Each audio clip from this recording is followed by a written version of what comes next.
Bon, bonjour à tous. Je dois attendre.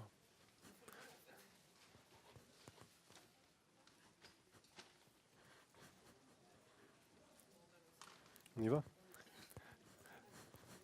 Bon, rebonjour. Donc je me présente, je m'appelle David Chai, je suis consultant Java chez D2SI. Euh, je vais vous présenter brièvement mon parcours, juste pour vous dire que j'ai travaillé dans plein de projets. La plupart étaient fortement multithreadés. Et à chaque fois, à chaque projet, j'ai rencontré les mêmes problèmes liés au thread. Et à chaque fois, j'ai eu pratiquement les mêmes solutions, comme s'il y avait des design patterns, mais des design patterns orientés thread. Et donc, c'est un peu ce que je vais vous présenter là, c'est un peu les grands classiques des problèmes de thread et leurs solutions. Donc, cette présentation, elle s'appelle le réveil de la thread, parce que je pense qu'il y a un parallèle entre les threads et la force. Euh, les threads, c'est un peu comme la force, elles nous entourent, on en a un peu partout. Dans les programmes Java, il y a une thread principale, il y a garbage collector, il y a le JIT, et il y a aussi soit une thread graphique, des threads de communication. Dès qu'on a un framework, il y a des threads. Dès qu'on a un timer, il y a des threads, donc elles sont partout. Et comme la force, il y a un côté obscur. Donc on a des context switching, des race conditions, des deadlocks, des live locks, des contentions. La liste est très très longue. Et ce côté obscur, il sait se faire oublier. Vous pensez que Luke Skywalker l'avait vaincu à la fin de l'épisode 6. Mais voilà, quelqu'un a créé donc un déséquilibre dans la force. Il a optimisé un bout de code, il a rajouté une nouvelle fonctionnalité, ou tout d'un coup il y a plus de données, ou on a installé votre application sur une machine plus rapide avec plus de processeurs. Et là, c'est la catastrophe. Et pendant que vous étiez tranquillement en train de débugger du code legacy, euh, quelqu'un arrive et vous pose le sabre laser de Luke Skywalker entre les mains, et il vous dit, le côté obscur est de retour, le vaincre tu dois. Donc, les données dans un programme, c'est un peu comme une fusée, ou ici un satellite. La graphiste a pris quelques libertés. Mais la fusée, elle doit traverser plusieurs couches dans l'atmosphère avant d'arriver à l'espace. Et les données, c'est un peu pareil dans un programme. Elle va rentrer par une couche de communication, une base de données.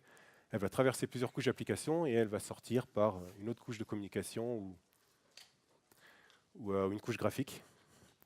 Et des fois, l'analogie, elle est poussée un peu trop loin. Donc la fusée, on la voit partir, elle traverse les couches, puis elle part dans l'espace, et puis après on va attendre le prochain départ de fusée. Et ben, dans un programme, si vous avez une thread qui va aller chercher la donnée, la faire traverser les couches et sortir après avec, ça ne peut pas être génial. Il y a, souvent, si vous avez des couches de communication, dans la première couche, les messages vont arriver, ils vont s'entasser dans un buffer, et si vous ne les traitez pas assez vite, le buffer va être plein, et là vous commencez à perdre des messages. Donc au lieu d'avoir un modèle comme une fusée, vous préfériez avoir un modèle comme des parachutistes. Quand un parachutiste saute, vous n'attendez pas qu'il arrive avant d'envoyer le prochain. Vous dites next, suivant. Donc là, c'est un peu pareil. On aimerait que quand la donnée arrive, on la prend, on la traite très vite, on la passe à la prochaine thread. Suivant. Et pour faire ça, en Java, vous avez un pattern qui s'appelle le marsupilami. C'est moi qui l'appelle comme ça. Après. Donc, le marsupilami, c'est l'animal qui règle les problèmes avec sa queue. Donc nous, on va faire pareil. On va introduire des queues. Ouais, c'est plus politiquement correct qu'autre chose. On va introduire donc une queue pour pouvoir stocker les données. Donc on récupère les données, on les traite très vite, on les met sur la queue, et ce sera une autre thread qui va les gérer quelque part. Donc maintenant, vous avez mis une queue, vous êtes content. Sauf que maintenant, vous y mettez un peu n'importe quoi dessus, et ça ressemble un peu à ça. Il y a beaucoup de gens qui viennent sur la queue, et ça, c'est pas génial. Si vous avez une thread de communication, vous ne voulez pas envoyer tout ce monde sur le réseau. Ce n'est pas génial pour les autres applis qui utilisent le même réseau. Et si vous avez une application graphique, imaginez une personne qui fait un clic, et le menu il va apparaître dans 3-4 secondes, le temps qu'on dépile tous ces messages. Donc ça, c'est pas génial. Et pour régler ces problèmes, on a plusieurs patterns.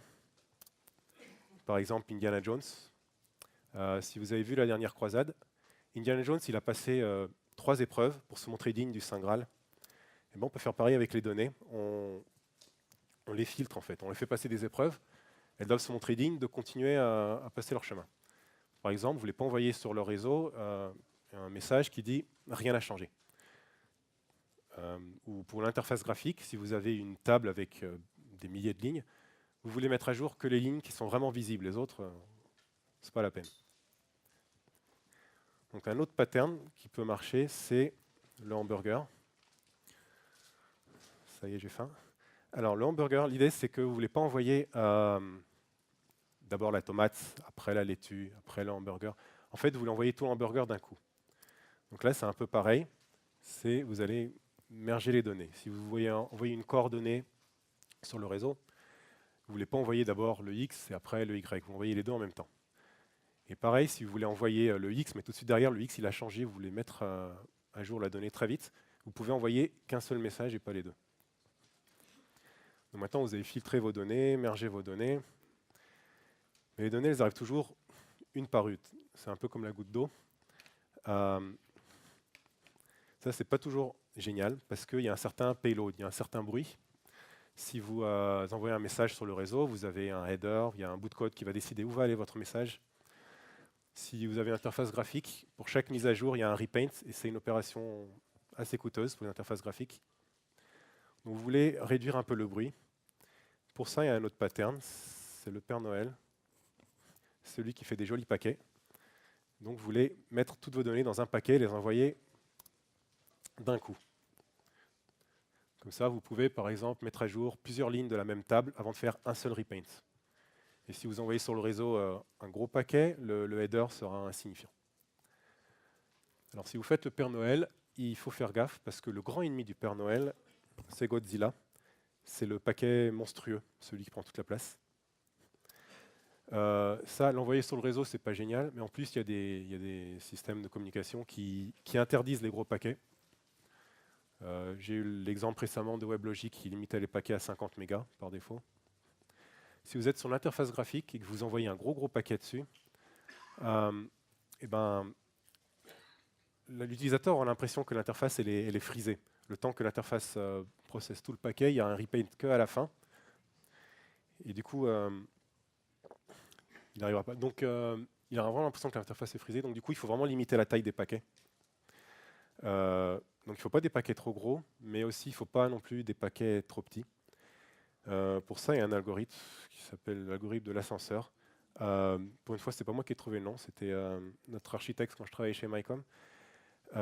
L'idée de l'ascenseur, c'est l'ascenseur de la station de métro Aubert. Je ne sais pas si vous connaissez, si vous l'avez pris.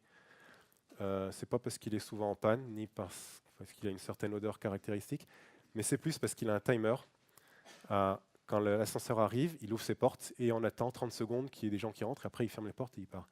Donc vous pouvez faire pareil, vous pouvez mettre un timer de, bon, pas 30 secondes, mais peut-être 1 ou 2 dixièmes de seconde, pour accumuler plus de paquets et les envoyer d'un coup.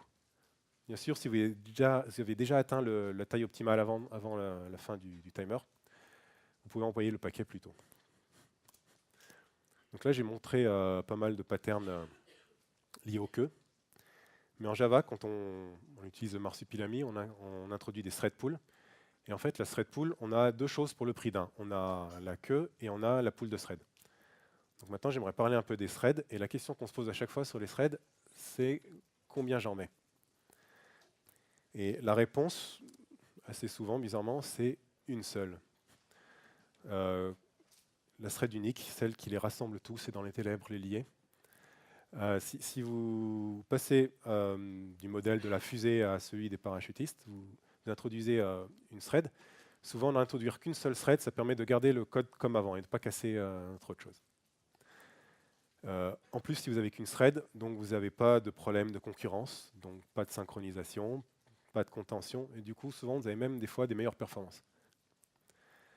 Un autre truc avec une thread, c'est que souvent, vous regardez le modèle global de l'application. Si vous partez en multithreading, mais qu'en bout de chaîne, vous n'avez qu'une seule thread, souvent il n'y a qu'une seule thread graphique ou une seule thread de communication, dans ces cas-là, ça ne sert à rien de partir sur plusieurs threads, de produire plein de données, vous aurez un goulot d'étranglement en fin de chaîne. Et finalement, une autre raison qui peut vous pousser à utiliser qu'une seule thread, c'est que l'ordre des messages en entrée, il est important. Par exemple, moi je travaille dans une banque, on a des updates de la bourse qui arrivent sans arrêt. Des fois, il y a des produits qui sont très volatiles, et donc on reçoit beaucoup d'updates à la seconde. Si les updates n'arrivent pas dans le bon ordre, si vous partez sur plusieurs threads et que l'ordre change, ça peut avoir de très fâcheuses conséquences. Donc souvent, à cause de l'ordonnancement, vous êtes coincé sur un modèle à une seule thread. Maintenant, si vous voulez vraiment partir sur plusieurs threads, mais que l'ordonnancement est la seule chose qui vous gêne, il y a le pattern du zèbre. Il faut imaginer que chaque rayure du zèbre, en fait, c'est une thread avec sa queue, et que quand des messages arrivent, on les dispatche sur les threads suivant, suivant le produit auquel elles se rapportent. Donc, chaque fois qu'on a une mise à jour sur le même produit, par exemple, on le met sur la même thread. On peut voir ça un peu comme dans les hashmaps où une clé qui a toujours la même hashcode finira toujours dans le même bucket. Donc ça, c'est un peu ça l'idée. Si ce pattern vous intéresse, je vous conseille d'aller lire la Java Specialist Newsletter de ce zèbre-là, Heinz Kavutz. Lui, il l'appelle le Striped Executor Service, peut-être par manque d'imagination. Moi, je préfère le zèbre. Donc, on était parti sur des modèles à une seule thread, mais qu'est-ce qui se passe si on part dans l'autre sens, vers l'infini et au-delà? Qu'est-ce qui se passe si à chaque fois qu'on a une nouvelle tâche à faire, on lance une nouvelle thread? Dans ces cas-là, moi j'ai toujours eu un problème. Je me suis rendu compte que la phrase fétiche de Spock, le live long and prosper, c'est pas vrai, ça marche pas. Tôt ou tard, je me retrouve avec cette erreur, out of memory error, unable to create new native thread. Ça, vous connaissez peut-être cette erreur, c'est quand le support vous appelle et il vous dit voilà, on a un problème de mémoire. J'ai essayé d'augmenter le XMX, ça n'a pas aidé. Et du coup, est-ce que vous ne pourrez pas nous expliquer comment lancer des JVM 64 bits parce que là, on est à fond. Alors qu'en fait, c'est pas, enfin, si, c'est un problème de mémoire quelque part, mais c'est pas en mettant plus de mémoire qu'on va régler le problème. Souvent, pour régler le problème, il faut réduire le nombre de threads, il faut figer le nombre de threads, et donc utiliser le pattern de la méduse. Et là, vous allez me dire, c'est bien joli, enfin, si vous aimez les méduses, mais je vais mettre un nombre fixe de threads, mais j'en mets combien? Alors là, on cherche dans la littérature, ils disent souvent qu'il faut mettre autant de threads que de cœurs sur les machines, ce qui peut être un bon conseil. Ou des fois, ils disent nombre de cœurs plus 1, en se disant souvent, il y a une thread qui va être bloquée. Et donc, c'est bien d'en avoir une en plus. Si on regarde le bouquin Concurrency in Practice de Brian Goetz, il nous donne cette formule. On voit bien que le nombre de threads, il est quand même lié au nombre de corps, mais c'est multiplié par un certain ratio qui dépend donc du W, le temps moyen que met une thread à ne rien faire, à attendre, le waiting time, sur service time, donc c'est le temps que met la thread à vraiment travailler, à utiliser le processeur. Et là, on voit qu'effectivement, si les threads marchent vraiment à fond, elles utilisent le processeur à fond, le W il vaut 0, et là, oui, le nombre de threads va être égal au nombre de processeurs. Par contre, si à l'inverse, vous avez des threads qui passent leur temps à attendre, vous pouvez aller beaucoup plus haut. On a l'exemple d'un outil de monitoring sur lequel j'ai travaillé qui monitorait 300 serveurs, et en fait, elle passait beaucoup de temps à faire des pings et à attendre. Et donc, on a décidé d'avoir autant de threads que de serveurs. Donc, on avait 300 threads. Ça marchait bien. Je voudrais parler d'un dernier cas. C'est un cas où vous ne voulez pas du tout de threads. Vous voulez qu'ils disparaissent. C'est le cas de la petite bête qui aime le vert, c'est les tests unitaires. Dans ce cas-là, souvent, quand vous devez tester du code qui a des thread pools, donc vous êtes gêné, vous ne savez pas quoi faire. Vous mettez peut-être des slips, mais ce n'est pas génial. Des countdown latch, des wait notify, enfin, vous essayez plein de choses, alors qu'en fait, il faut se débarrasser complètement des threads. Et c'est génial parce que maintenant, en Java 8, on peut faire ça en une seule ligne. Si vous voulez savoir comment marche ce code, c'est pas mal d'aller voir la présentation de Rémi Forax sur les design patterns reloaded, je ne sais pas si vous l'avez vu. Il nous a dit qu'en fait, les deux points de points, les références de méthode, ça permet de convertir une interface dans une autre. Et bref, c'est vraiment génial parce qu'avant, on mettait 3 lignes de code, 3-4 lignes de code à faire la même chose.